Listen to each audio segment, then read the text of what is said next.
Hello everyone. Chapter wise grammar series में पहले जो वीडियोस में हम देख चुके हैं, दो वीडियोस में नाउन और नाउन से रिलेटेड नंबर उसको पूरे डिटेल वाइज पूरे जितने सारे उसके रूल्स हैं उसको पढ़ चुके हैं। अब हम इस चैप्टर के यानी कि नाउन चैप्टर से रिलेटेड सारे क्वेश्चंस देखेंगे, जिसका कि यह पार्ट 1 होगा, जिसको हम ईरर के माध्यम से देखेंगे। ईरर के माध्यम से इसे सॉल्व करने की कोशिश करेंगे।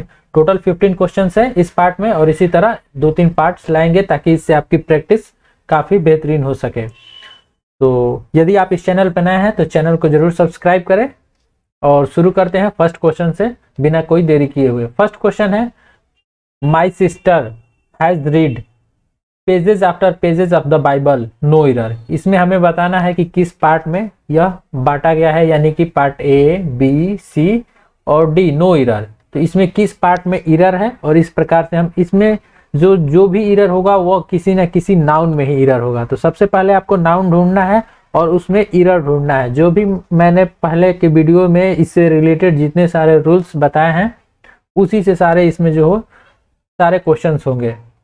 तो देखते हैं इसमें सबसे पहले first, my sister has red, यानी कि मेरी बहन ने पढ़ा। ये तो बिल्कुल पढ़ा है, बिल्कुल सही है। Pages after pages of the Bible, तो आप लोगों को मैंने बताया है कि जो इस प्रकार से आएगा तो उसे पेजेस आफ्टर पेजेस यानी कंटिन्यूअस फॉर्म में आएगा। तो इसे हम पेजेस आफ्टर पेजेस न करके इसे सिंगुलर के रूप में यूज करते हैं, page after page, page after page, तब जाके यह बिल्कुल सही होगा। और इस प्रकार से यह गलत होता है और सही प्रयोग इसका सिंगुलर होता है। जैसे कि गांव के गांव बह गए, तो इसको हम ये नहीं कहेंगे कि विलेजेस आफ्टर विलेजेस, इसे कहेंगे कि विलेज आफ्टर विलेज। तो यह ध्यान में रखें, यह हमेशा जो होता है वह सिंगुलर फॉर्म में होता है, इसे बिल्कुल भी नहीं भूलेंगे। और बढ़ते हैं नेक्स्ट क्वेश्चन की तरफ, इसे ध्यान में रखेंगे, यह हमेशा सिंगुलर फॉर्म में होगा। ठीक, अब बढ़ते हैं अगले क्वेश्चन की तरफ। Second number question, second question है, I went to the temple with my parents, aunts and cousin sisters और एंड डी नो एरर। इसमें हमें बताना है कहाँ पे किस पार्ट में एरर है। तो सबसे पहले सेंटेंस को अच्छी तरीके से पढ़ें। I went to the temple with my parents, I went to the temples, यानी कि यह V2 है तो ये पास्ट फॉर्म में है, पास्ट इंडेफिनिट में, यहाँ तक बिल्कुल करेक्ट है। I went to the temple with my parents, aunts and cousin sisters. तो इसे भी मैंने बताया है, जो भी रूल्स आपने देखे होंगे पिछले के वीडियो में। कजिन का मतलब होता है चचेरा, कजिन का मतलब होता है चचेरा, ममेरा या फिर फुफेरा, जो भी हो, भाई या बहन। तो इसके साथ हम कोई भी नाउन यानी कि ब्रदर या फिर सिस्टर का यूज नहीं करते हैं। इसका मतलब ही होता है चचेरा, ममेरा, फुफेरा, जो भी हो, भाई या बहन। तो इसमें हम अलग से जो सिस्टर यहाँ पे ऐड किया गया है यह बिल्कुल गलत है। यहाँ पे सिस्टर्स का यूज ना होगा बल्कि यहाँ पे ओनली कजिन होगा। तो इसके पार्ट सी में एरर है। अब बढ़ते हैं अगले क्वेश्चन की तरफ। नेक्स्ट थर्ड नंबर क्वेश्चन है, इसमें हमें एरर बताना है। सारे जो एरर्स होंगे वो सिर्फ और सिर्फ नाउन से रिलेटेड होंगे, तो इस प्रकार से आप आसानी से इसे समझ बूझ सकते हैं। देखते हैं, he takes pain over his work no error. Okay, he takes pain over his work no error. इसमें हमें बताना है कि कहाँ पे एरर है। तो आप यहाँ से यदि देखेंगे कि सब्जेक्ट सिंगुलर है तो इसके अनुसार यहाँ पे वर्ब भी सिंगुलर है, बिल्कुल करेक्ट। लेकिन एक बात आपको ध्यान में रखनी होगी, यहाँ पे जो यह फ्रेजेस के रूप में यूज किया गया है, फ्रेज यानी कि लोकोक्तियां कहा जाता है, और इसका मतलब होता है जैसे कि यहाँ पे टेक पेन नहीं होगा बल्कि यहाँ पे होगा टेक्स पेन्स, यह फ्रेज के रूप में इसका यूज किया जाता है। और इसका मतलब होता है काफी प्रयास करना, काफी ज्यादा प्रयास करना। तो इसे भी आप ध्यान में रखेंगे। इस प्रकार के क्वेश्चन जो होते हैं आजकल के एग्जाम में पूछ दिए जाते हैं। ओवर हिज वर्क यानी कि अपने वर्क में वो काफी ज्यादा प्रयास करता है, तो टेक्स पेन्स होगा। Option B is the correct answer. Let's go for next question. And next question fourth number is, A the manager put forward a number of criterions for the post no error. इसमें हमें बताना है कहाँ error है। तो सबसे पहले आप ध्यान में रखेंगे कि यह जो है नाउन से रिलेटेड है, तो नाउन में ही कहीं ना कहीं एरर होगा। The manager put forward a number of criterions यहाँ पे ध्यान देंगे क्राइटेरियंस। आपने एक वर्ड सुना होगा क्राइटेरिया, तो यह जो है यह प्लूरल फॉर्म है। यहाँ पे जो एस लगा के प्लूरल बनाया गया है, मैंने नाउन को सिंगुलर से प्लूरल बनाने के कुछ नियम्स बताए थे। कुछ ऐसे वर्ड्स होते हैं जिसको कि जनरली एस या ईएस लगाकर नहीं बनाया जाता है, उसके अलग फॉर्म होते हैं। जैसे कि डेटम होता है और इसका प्लूरल फॉर्म होता है डाटा, डेटा जिसे कहा जाता है। ठीक उसी प्रकार क्रिटेरिया प्लूरल होता है और क्रिटेरियन इसका क्रिटेरियर सिंगुलर, इसको प्लूरल बनाने के लिए हमें क्रिटेरिया लास्ट में ए लगाया जाता है। ठीक, तो इस प्रकार से इसके ऑप्शन बी में एरर था। अब बढ़ते हैं अगले क्वेश्चन की तरफ। Question number 5 A, I like the poetries of Byron and Shelley, no error. तो इसमें भी हमें एरर बताना है और नाउन से रिलेटेड है, तो जनरली इसमें नाउन में ही गलती होगा। आई लाइक यानी कि मैं पसंद करता हूं, ये तो बिल्कुल करेक्ट है। नेक्स्ट द पोएट्रीज, जो पोएट्री है, यह पोएट्री एक वर्ड है पोएट्री, तो इसके बारे में मैंने बताया, जैसे कि कविताओं का संग्रह उसे कहा जाता है पोएट्री। इसके बारे में मैंने बताया था कि यह जो पोएट्री है, पोएट्री का प्लूरल फॉर्म नहीं बनाया जाता है। क्यों? क्योंकि पोएट्री जो है वो अनकाउंटेबल नाउन है और अनकाउंटेबल नाउन में एस या एस लगा के प्लूरल नहीं बनाया जाता है। ठीक, तो इसे हम इसी तरह से छोड़ देंगे, पोएट्रीज नहीं करेंगे, इसलिए ऑप्शन बी इसका एरर है। ऑफ ब्रायन एंड शेली इधर बिल्कुल करेक्ट है। अब बढ़ते हैं अगले क्वेश्चन की तरफ। Question number 6, if the beautiful surroundings of the place enchanted me, the beautiful surrounding of the place enchanted me, इसमें हमें बताना है क्या एरर है। तो द ब्यूटीफुल प्लेस, यहाँ पे सराउंडिंग वर्ड को ध्यान से देखें। जो सराउंड होता है, सराउंड का मतलब होता है यह भाव के रूप में यूज किया जाता है। ठीक, लेकिन जब आसपास के प्लेस यानी कि आसपास के जगह और वातावरण के लिए हम यूज करेंगे तो सराउंडिंग ना करके हम यहाँ पे सराउंडिंग्स का यूज करेंगे। तो इसलिए ऑप्शन बी करेक्ट होगा। और यह पूछा जाता है एसएससी में, तो अक्सर यह पूछा जाता है, सराउंडिंग्स के जगह पे सराउंडिंग दे दिया जाता है और इसी तरह एरर में पूछ दिया जाता है। तो इसे आप ध्यान में रखेंगे, सराउंडिंग्स होगा, surroundings of the place enchanted me. Enchant यानी कि उत्साहित करना होता है। तो let's go for next question and next question is 7th number, no porter being available he cried all his luggages himself, no error. इस sentence में हमें बताना है किस पार्ट में एरर है। तो आपने जो पिछला वीडियो देखा होगा उसमें पढ़ा होगा कि कुछ ऐसे नाउन्स होते हैं जिसको कि प्लूरल नहीं बनाया जाता है, वो बिल्कुल ही उसे प्लूरल नहीं बनाया जाता है क्योंकि वो क्या होते हैं, वो अनकाउंटेबल नाउन होते हैं। ठीक उसी प्रकार पार्ट सी में यहाँ पे लगेजेस जो यूज किया गया है, मैंने बताया था लगेज जो होता है यह क्या है, अनकाउंटेबल नाउन, यूसीएन जिसे हम कह सकते हैं अनकाउंटेबल नाउन। तो जब अनकाउंटेबल नाउन हो तो उसमें एस या एस लगा के उसका प्लूरल नहीं बनाया जाता है और कभी भी नहीं बनाया जाता है। जब भी नाउन से रिलेटेड क्वेश्चन पूछा जाता है तो इसी प्रकार से कुछ ना कुछ एरर डाल दिया जाता है। इसलिए इसका ऑप्शन सी करेक्ट होगा क्योंकि यहाँ पे लगेजेस ना होके लगेज होगा। तो let's go for next question and next question is question number 8, the table's legs have been elaborately carved, no error।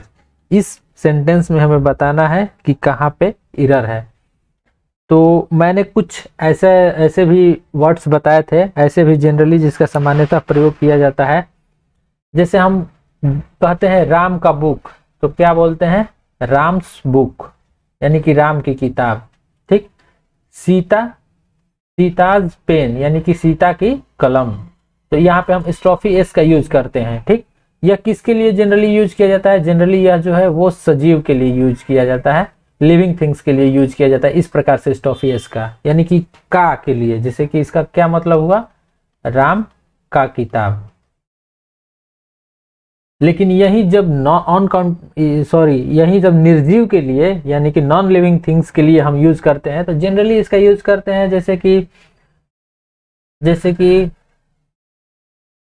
The leg of table, इस प्रकार से यूज करते हैं। यानी कि यहाँ पे अब हम ऑफ का यूज करते हैं, इसमें स्टॉफी एस यूज न करके इसे बाद में ला करके। तो ठीक उसी प्रकार से यहाँ पे टेबल लेग्स का यूज किया गया है, तो तो यह इसे हम गलत कर सकते हैं, क्योंकि यहाँ पे जो ये निर्जीव है यानी कि नॉन लिविंग थिंग्स है, तो द लेग ऑफ टेबल कर सकते, the legs of table have been elaborately carved, no error. तो इस प्रकार से ऑप्शन ए करेक्ट है। अब अगले क्वेश्चन की तरफ अगले क्वेश्चन की तरफ। अगला क्वेश्चन 10 नंबर क्वेश्चन है, the driver showed great talent in keeping the damaged car under control, no error. तो इसमें भी आपको बताना है कि कहाँ पे एरर है। तो पढ़ते हैं सेंटेंस को स्टार्टिंग से। The driver showed great talent in keeping, यहाँ पे ध्यान देंगे ऑप्शन बी में। जो ऑप्शन बी में एक होता है टैलेंट और एक होता है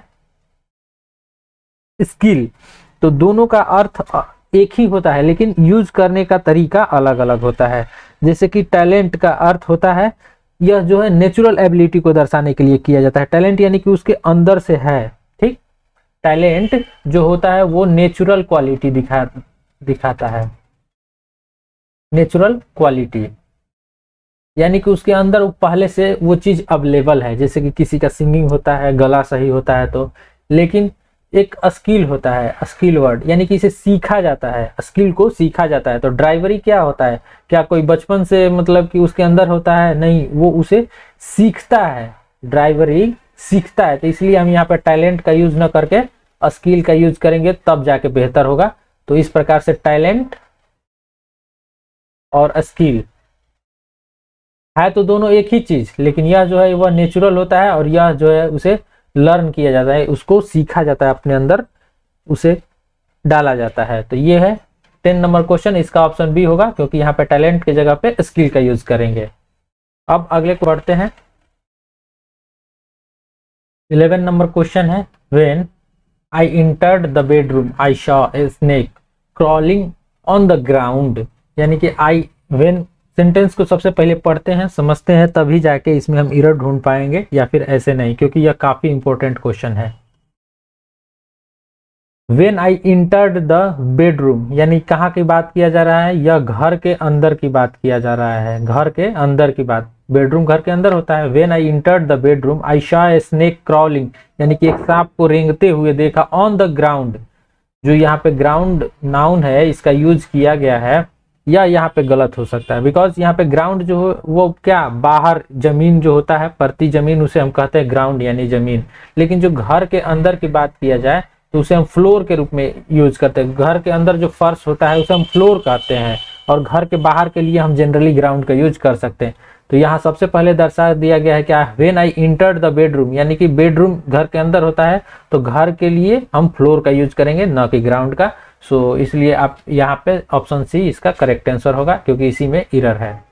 अब नेक्स्ट क्वेश्चन, नेक्स्ट है 13 number question, lasers are indispensable tools for the delicate eyes surgery. तो इसमें हमें एरर बताना है। लेजर्स प्लूरल है, तो उसके अनुसार यहाँ पे प्लूरल वर्ब का यूज किया गया है, यह तो बिल्कुल करेक्ट है। लेजर्स आर इंडिस्पेंसेबल टूल्स, यह भी बिल्कुल करेक्ट है। For the delicate eyes surgery, यहाँ पे हम नोट करेंगे आईज सर्जरी जो यूज किया गया है वो क्या एक विशेषता को बतला रहा है। आई तो यहाँ पे नाउन है ही, लेकिन जो विशेषता को बतला रहा है आईज सर्जरी, तो जो भी विशेषता बतलाता है तो यहाँ पे एडजेक्टिव के रूप में नाउन का यूज किया जाता है, तो वह हमेशा सिंगुलर होता है। तो यहाँ पे आईज सर्जरी ना होके आई सर्जरी कर देंगे, यह कॉमन है तो इसे करेक्ट हो जाएगा। तो इसलिए ऑप्शन सी इसका करेक्ट आंसर होगा। अब चलते हैं अगले क्वेश्चन की तरफ। If you have a way with words, a good sense of design and administration ability, you may enjoy working in high pressure world of advertising, no error. काफी बड़ा सेंटेंस है, लेकिन इसमें हम आसानी से एरर ढूंढ सकते हैं, क्योंकि हम जानते हैं जो भी एरर होगा वो किसी न किसी नाउन के रूप में ही यूज किया गया होगा। तो सेंटेंस को फिर से पढ़ने की कोशिश करते हैं और इसमें पता करते हैं कहाँ पे एरर है। If you have a way with words, a good sense of design and administration ability, इस सेंटेंस को आप यहाँ पे इस वर्ड को ध्यान से देखें, एडमिनिस्ट्रेशन एबिलिटी। यहाँ पे एडमिनिस्ट्रेशन क्या है, नाउन है, लेकिन जब आगे यूज किया गया है एबिलिटी, तो एडजेक्टिव फॉर्म यहाँ पे यूज करना पड़ेगा, ना कि हमें एडमिनिस्ट्रेशन। तो एडमिनिस्ट्रेशन का एडजेक्टिव फॉर्म में हम बदलेंगे, एडजेक्टिव फॉर्म में बदलेंगे तो यह क्या होगा, एडमिनिस्ट्रेटिव एबिलिटी, तब जाके यह बिल्कुल करेक्ट होगा। तो यहाँ पे एडमिनिस्ट्रेशन एबिलिटी ना होकर एडमिनिस्ट्रेटिव एबिलिटी करेंगे, यानी कि इसमें एडजेक्टिव के रूप में इसको यूज करेंगे तब करेक्ट होगा। तो अब बढ़ते हैं अगले क्वेश्चन की तरफ। अगला और आज तो सेंटेंस को फिर से पढ़ते हैं। Last weeks sharp hike in the wholesale price of beef is a strong indication for higher meat costs.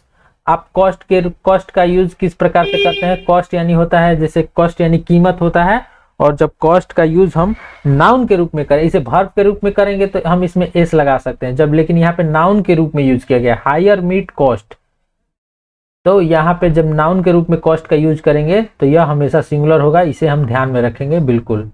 तो जाके सेंटेंस करेक्ट हो जाएगा, यानी कि हायर मीट कॉस्ट यानी कि ऊंचे, जो मीट के ऊंचे कीमत तक पहुंच गया, ठीक।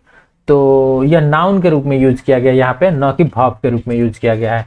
जब वर्ब के रूप में यूज किया जाएगा तब हम इसमें एस यूज कर सकते हैं, जैसे दिस पेन कॉस्ट 10 रुपीज, यानी कि यह कलम 10 रुपए की है, तो वहां पे जो कॉस्ट है वो वर्ब के रूप में है, लेकिन यहाँ पे जो है वो नाउन के रूप में है।